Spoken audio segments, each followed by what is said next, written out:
नमस्कार साथियों, आज हम बिहार पुलिस 2025 में होने वाले परीक्षा के लिए जो इम्पोर्टेंट जीके जीएस का क्वेश्चन है उसे हल करने की कोशिश करेंगे। यह हमारे लिए बहुत महत्वपूर्ण प्रश्न है। चलिए प्रश्न की शुरुआत करते हैं। पहला प्रश्न है कि भारत में कितने प्रतिशत भूमि भूरक्षण से प्रभावित है। इसमें पूछ रहा है कि भारत में कितने प्रतिशत भूमि भूरक्षण से प्रभावित है। ये 4 ऑप्शन है, आप जवाब देके बता सकते हैं। इसका सही उत्तर होगा कितने परसेंट। आप लोग पुलिस में हो सकता है वीडियो को पॉज करके पहले कमेंट के माध्यम से जवाब देने की कोशिश करें। इसका सही उत्तर होगा ऑप्शन बी। क्या होगा ऑप्शन बी? ऑप्शन बी होगा 56% जो है ये बहुत क्षरण से प्रभावित रहता है भारत में। चलिए अगला क्वेश्चन देखते हैं।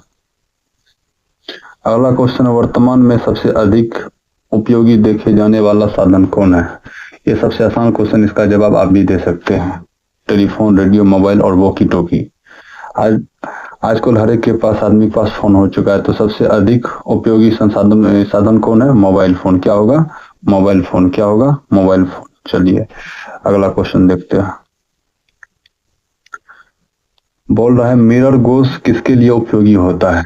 तो आप इसका जवाब दे सकते हैं कि मिरर गॉस किसके लिए उपयोगी हो सकता है। आप इसका आंसर जानते हैं तो वीडियो को पॉज करके इसका आंसर दे सकते होगा ऑप्शन सी। क्या होगा? ऑप्शन सी। मिरर गॉस किसके लिए उपयोगी होता है? बैंड के लिए। किसके लिए उपयोगी होता है? बैंड के लिए। चलिए अगला सवाल हम लोग देखते हैं।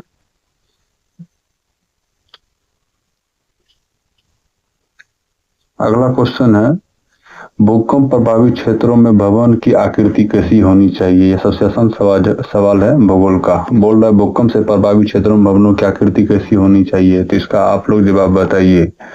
इसका होगा, कैसा होगा? ऑप्शन डी होगा, आयताकार होना चाहिए। कैसा होना चाहिए? आयताकार होना चाहिए। चलिए अगला क्वेश्चन पर चलते हैं। 5वां क्वेश्चन हमारा, सुनामी प्रभावित क्षेत्र में मकानों का निर्माण कैसा करना चाहिए। आप लोग इसका आंसर बताइए। समुद्र तट के निकट, समुद्र तट से ऊंचाई पर, समुद्र तट से दूर, इनमें से कोई नहीं। तो इसका सही आंसर होगा ऑप्शन बी। क्या होगा इसका सही आंसर? ऑप्शन बी होगा। क्या होगा? बी होगा इसका सही आंसर। इसका सही आंसर क्या होगा? ऑप्शन बी होने वाला है, ऑप्शन बी। चलिए आगे बढ़ते हैं। भारत में वर्तमान में कितने प्रतिशत महिलाओं को संसद में प्रतिनिधि प्राप्त है। बताइए कितने परसेंट प्राप्त है? 20.2, 10.86, 19.06, 11.7। इसका सही आंसर होगा ऑप्शन बी। क्या होगा? ऑप्शन बी होगा इसका सही आंसर। चलिए आगे बढ़ते हैं 8वां क्वेश्चन की ओर। बोल रहा है 9वां क्वेश्चन, डरबन में सतत विकास सम्मेलन कब हुआ था। डरबन में सतत विकास सम्मेलन कब हुआ? इसका सही आंसर होगा, बताइए पहले आप लोग। 1980, 1990, 2000, 2009। इसका सही आंसर क्या होगा? 2001 में हुआ था, ऑप्शन सी इसका सही आंसर होगा। चलिए आगे बढ़ते हैं 10वां क्वेश्चन की ओर। ये हमारा 10वां क्वेश्चन बोल रहा है, अलग अलग भाषा बोलने वाले लोगों के आधार पर मानव अधिकार सरकार का गठन करने वाले अधिकार किस देश के नागरिक को दिया गया है। इसका बता सकते हैं। बोल, अलग अलग भाषा बोलने का अधिकार, मानव अधिकार सरकार का गठन करने वाले अधिकार किस देश के नागरिकों को दिया गया है। तो यह अधिकार किस देश के नागरिक को दिया गया? Bharat, Sri Lanka, Belgium, Chile. तो इसका सही आंसर होगा बेल्जियम। क्या होगा? बेल्जियम। चलिए आगे बढ़ते हैं 11वां क्वेश्चन की ओर। बोल रहा है, हिंदुस्तान पुस्तक किसने लिखा। हिंदुस्तान नामक पुस्तक किसने लिखा?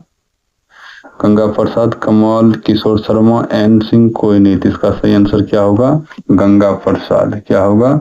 इसका सही आंसर क्या होगा? गंगा प्रसाद होगा। चलिए आगे बढ़ते हैं। बर्मा, क्षेत्रवाद की भावना का दुष्परिणाम होता है। तो आप लोग कहिए, क्षेत्रवाद की भावना का दुष्परिणाम क्या होता है? राष्ट्रीयता, अपने क्षेत्र के प्रति विशेष अन्यता, या अलगाववाद, या विविध धर्म शासन। तो इसका सही आंसर होगा, क्या होगा सही आंसर? ऑप्शन सी अलगावाद। क्या होगा? ऑप्शन सी अलगावाद। चलिए आगे बढ़ते हैं। लोकतंत्र जनता का जनता के लिए एक शासन, यह कथन किसका है? आप लोग अच्छी तरह जानते हैं कथन किसका है। अमेरिका के जो राष्ट्रपति थे जॉन अब्राहम लिंकन, इसका ये कथन है। चलिए इससे अगला क्वेश्चन की ओर बढ़ते हैं हम लोग। बोल रहा है नए मतदाता तंत्र के आधार पर भारतवर्ष में मतदाताओं की संख्या लगभग कितना है? आप लोग कहिए। 70 करोड़, 71 करोड़, 75 करोड़, 95 करोड़। तो इसका राइट जवाब होगा ऑप्शन बी 71 करोड़। चलिए आगे बढ़ते हैं 16वां क्वेश्चन की ओर। तो अगला क्वेश्चन है नेपाल में कितने साल पुरातन राजशाही को समाप्त कर लोकतांत्रिक देश में परिवर्तित किया गया? तो इसका कहने का मतलब है नेपाल में कितने साल तक राजशाही शासन चला? इसका सही आंसर होगा ऑप्शन सी 240 साल। क्या होगा? 240 साल। चलिए आगे क्वेश्चन की ओर हम लोग बढ़ते हैं 17। प्रत्येक लोकतंत्र स्थापित करने वाला देश न्यूजीलैंड में महिला को मताधिकार कब मिला? बोल रहा लोकतंत्र स्थापित जिस देश में हुआ वह कौन सा देश है जहां सबसे पहले महिलाओं को मत देने का अधिकार प्राप्त हुआ? तो आप लोग कहिए कौन सा देश है जो पहले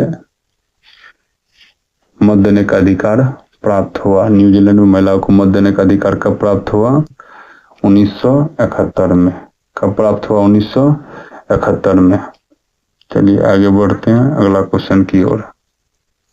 बोल रहा है लोकतंत्र की सफलता निर्भर करती है, किस पर निर्भर करती है लोकतंत्र की सफलता? नागरिकों की उदारता पर, नागरिकों के गैर कानूनी कार्यों पर, नागरिकों की विवेकपूर्ण सहभागिता पर, नागरिकों द्वारा अपनाई या अपनी जाति व धर्म की। इसका सही आंसर क्या होगा? Option C. इसका सही आंसर क्या होगा? ऑप्शन सी नागरिकों के विवेकपूर्ण सहभागिता पर। चलिए आगे बढ़ते हैं 19वां क्वेश्चन बोल रहा है वैज्ञानिक में कौन सी चुनौतीपूर्ण लोकतांत्रिक शासन व्यवस्था को सामना करना पड़ता है? कहिए इनमें से कौन सा सामना करना पड़ता है? बोलो नैतिक आधार पर बचाने की चुनौती, बिल्कुल सही बात है। ऑप्शन ए भी ठीक है। बोलो नैतिक अधिकार की रक्षा की चुनौती पर, सही बात है। नैतिक अधिकार को सरकार बनाने की चुनौती पर, ये भी ठीक है। इसका आंसर क्या होगा? ऑप्शन, इसका मतलब क्या होगा? इसका आंसर ऑप्शन डी होगा। क्या होगा? ऑप्शन डी होगा सभी। चलिए अगला क्वेश्चन की ओर चलते हैं। बोला दक्षिण अफ्रीका में लोकतंत्र में कौन सी चुनौती मुंह चढ़े खड़ी है? कौन सी चुनौती मैंने सबसे ज्यादा यहाँ पे है? तो यहाँ चलता है, क्या चलता है सबसे ज्यादा? गोरो लोगों की भूमि हस्तांतरित वापस लेने की मांग, ये सबसे ज्यादा यहाँ पर चलता है लोकतंत्र के लिए वहां पर। चलिए अगला क्वेश्चन की ओर हम लोग बढ़ते हैं। तो आज इतना ही क्वेश्चन है। आप भी इस तरह की वीडियो देखना चाहते हैं तो हमारे चैनल को सब्सक्राइब कीजिए। धन्यवाद।